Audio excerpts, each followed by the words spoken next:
Hello my friends, एनजीजीएस सब में आपका स्वागत है। आज प्राचीन भारतीय इतिहास के वैसे प्रश्नों को शामिल किया है जो पहले कभी न कभी बीपीएससी, यूपीएससी या अदर पीसीएस एग्ज़ाम में पूछा जा चुका है। ऐसा इसलिए किए हैं क्योंकि आप लोगों को पता होगा, कंपटीशन की तैयारी करते हैं तो जो प्रश्न बीपीएससी या यूपीएससी या किसी भी पीसीएस एग्ज़ाम में पूछा जाता है, वह प्रश्न आगे छोटे बड़े एग्ज़ाम सभी एग्ज़ामों में पूछे जाने की संभावना उसकी बढ़ जाती है। और इसमें जो भी प्रश्न होगा वो सभी बार बार किसी न किसी एग्ज़ाम में पूछा जा चुका है और इसकी पूछे जाने की संभावना और ज़्यादा है। इसलिए हमने वैसे ही प्रश्न को इसमें शामिल किया है जो प्रश्न कभी न कभी पूछा जा चुका है यूपीएससी या बीपीएससी या किसी भी पीसीएस एग्ज़ाम के द्वारा। तो चलिए प्रश्न को हम स्टार्ट करते हैं। तो हमारा प्रश्न है, तिथियों के साथ प्रयुक्त होने वाला बीसी किसका संक्षिप्ताक्षर है? तो इसका सही आंसर है before Christ. Before Christ BC का फुल फॉर्म होता है। बिफोर क्राइस्ट का मतलब होता है ईसाई धर्म के संस्थापक ईसा मसीह के जन्म के पूर्व, यानी ईसा मसीह के जन्म के पहले जो भी घटना घटित हुई है उसे बीसी के अंतर्गत संकेत किया जाता है। और ईसा मसीह के जन्म के बाद की जो भी घटनाएं हैं उसे एडी यानी अन्नो डोमनी के अंतर्गत संकेत किया जाता है। चलिए अब आगे के प्रश्न को हम देखते हैं। ये हमारा प्रश्न आगे का है, तिथियों के साथ प्रयुक्त होने वाले एडी का पूर्ण रूप होता है। तो इसका सही आंसर है अन्नो डोमनी, जो हमने पहले पिछले प्रश्नों में इसकी जानकारी दी है। अन्नो डोमनी के अंतर्गत ईसाई मसीह के जन्म के बाद की सभी घटनाओं को रखा जाता है। चलिए आगे के प्रश्नों को देखते हैं। ये हमारा आगे का प्रश्न है, इतिहास के पिता की पदवी सही अर्थों में निम्न में किससे संबंधित है? तो इतिहास के पिता सही अर्थों में आपको हेरोडोटस से संबंधित है। इन्हें इतिहास के पिता कहा जाता है। हेरोडोटस ने द हिस्ट्रीज की रचना की है।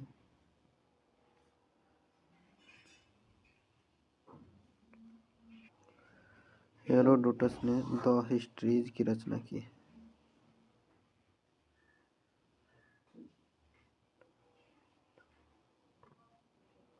चलिए आगे के प्रश्न को देखते हैं। विक्रम संवत प्रारंभ हुआ है। विक्रम संवत, ये विक्रम संवत आपको 58 बीसी में प्रारंभ हुआ है। इसका सही आंसर 58 बीसी है। चलिए आगे के प्रश्न को देखते हैं। शक संवत का प्रारंभ किस सम्राट के शासनकाल में 78 ईस्वी में हुआ था? तो इसका सही आंसर है आपको कनिष्क। कनिष्क जब अपने राजगद्दी को धारण किया तो शक संवत का प्रारंभ किया था। चलिए आगे के प्रश्न को देखते हैं। कार्बन डेटिंग निम्न की आयु निर्धारण हेतु प्रयुक्त होती है। तो इसका सही आंसर आपको जीवाश्म हो जाएगा। कार्बन 14 तिथि निर्धारण पद्धति का विकास किया है। तो कार्बन 14 तिथि निर्धारण पद्धति का विकास आपको विलियर्ड लिब्बी नामक साइंटिस्ट ने किया था। Willard Libby. चलिए आगे के प्रश्न को देखते हैं। प्रागैतिहासिक का अंत एवं इतिहास का आरंभ तब माना जाता है जब? तो इसका सही आंसर प्रागैतिहासिक का अंत एवं इतिहास का आरंभ तब से माना जाता है जब मानव ने लिखना सीख चुका था। इसका सही आंसर होगा मानव ने लिखना सीखा। आगे के प्रश्न को अब देखते हैं। बीते हुए युगों की घटनाओं के संबंध में जानकारी देने वाले स्रोतों को कहा जाता है ऐतिहासिक स्रोत। बीते हुए युगों की घटनाओं के संबंध में जानकारी देने वाले स्रोत को कहा जाता है ऐतिहासिक स्रोत। ठीक है, आगे के प्रश्न को देखते हैं। निम्नलिखित में से कौन सा ग्रंथ यह दावा करता है जो उस ग्रंथ में है वह विश्व में है और उस ग्रंथ में नहीं है यह विश्व में अलभ्य है? तो ये आपको महाभारत ग्रंथ जो है यह दावा करता है जो उसमें है वो विश्व में है और जो उसमें नहीं है वह इस दुनिया में नहीं है। चलिए आगे के प्रश्न को देखते हैं। किस वेद में प्राचीन वैदिक युग की संस्कृति के बारे में सूचना दी गई है? सबसे प्राचीन वेद हमारा ऋग्वेद है और इसी में ये दिया हुआ है। चलिए आगे के प्रश्न को देखते हैं। निम्नलिखित में से कौन सा ग्रंथ श्रुति ग्रंथ का अंग नहीं माना जाता है? तो इसमें श्रुति ग्रंथ का अंग पुराण को नहीं माना जाता है। आपने सही सुना, श्रुति ग्रंथ का अंग पुराण को नहीं माना जाता है। चलिए आगे के प्रश्न को देखते हैं। मिलिंद पन्हो राजा मिलिंद और किस बौद्ध भिक्षु के मध्य संवाद के रूप में है? तो आपका मिलिंद पन्हो का सबसे पहले अर्थ समझिए। मिलिंद पन्हो का अर्थ होता है मीनांडर का प्रश्न। मीनांडर और बौद्ध भिक्षुक नागसेन के बीच जो वार्तालाप हुआ था प्रश्न और उत्तर का, उसी पर मिलिंद पन्हो नामक पुस्तक की रचना नागसेन ने किया था। इसका सही आंसर नागसेन है। मीनांडर और नागसेन के बीच ये संवाद हुआ था। ठीक है, तो आगे के प्रश्न को देखते हैं। जातक किसका ग्रंथ है? तो जातक बौद्धों का ग्रंथ है। बौद्ध धर्म में जातक ग्रंथ आता है। जातक में आपको महात्मा बुद्ध के पूर्व जन्म के कहानियों का वर्णन है। पूर्व जन्म के कहानियों का वर्णन है। ठीक है, आगे के प्रश्न को देखते हैं। त्रिपिटक धर्म ग्रंथ है। त्रिपिटक धर्म ग्रंथ है बौद्धों का। त्रिपिटक के अंतर्गत आपको आता है, त्रिपिटक के अंतर्गत आता है सूत पिटक, विनय पिटक,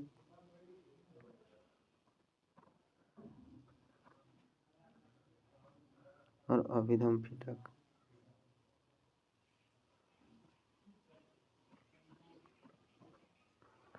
ये तीनों आता है। चलिए आगे के प्रश्न को देखते हैं। निम्नलिखित में से किसकी तुलना मैकियावेली के प्रिंस से की जाती है?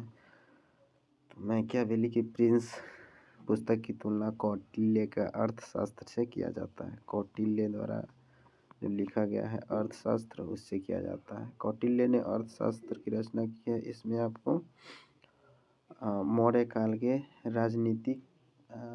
राजनीति के बारे में चर्चा किया गया। राजनीति से संबंधित ये पुस्तक है।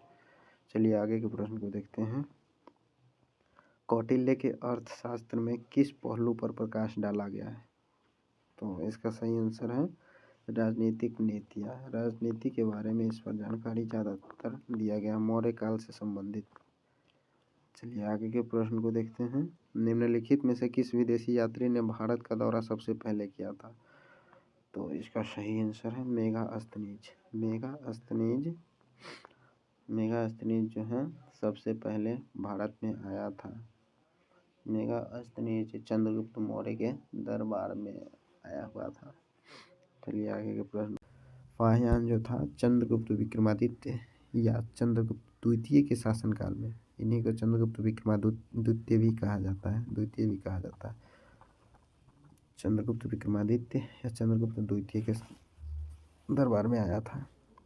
चलिए आगे के प्रश्न को देखते हैं। हर्षवर्धन के समय में कौन सा चीनी यात्री भारत आया था? हर्षवर्धन के समय में आपको आया था वेनसोंग।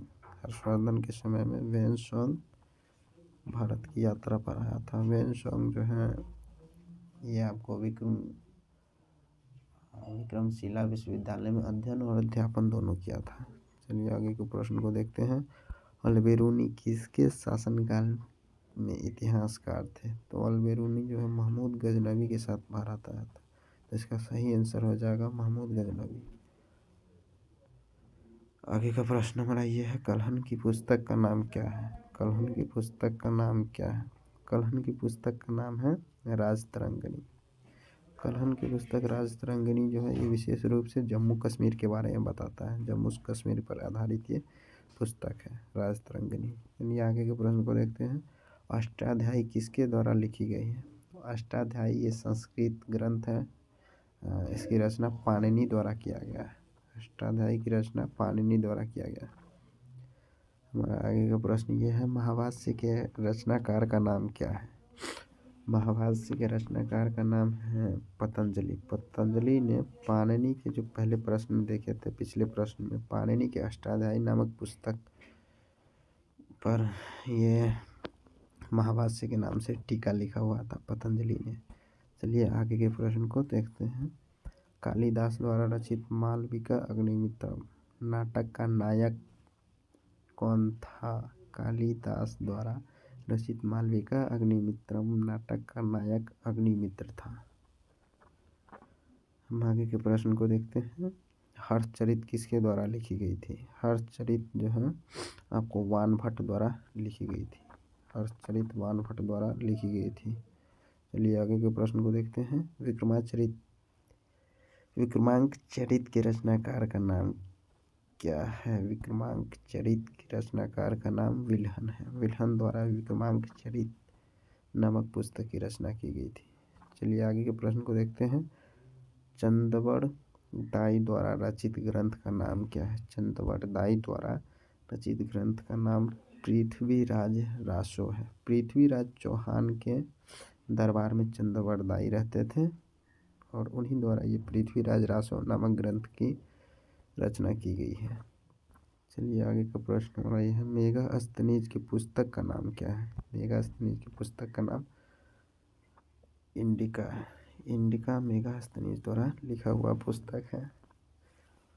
इसमें मौर्यकालीन शासन प्रशासन के बारे में जानकारी मिलती है।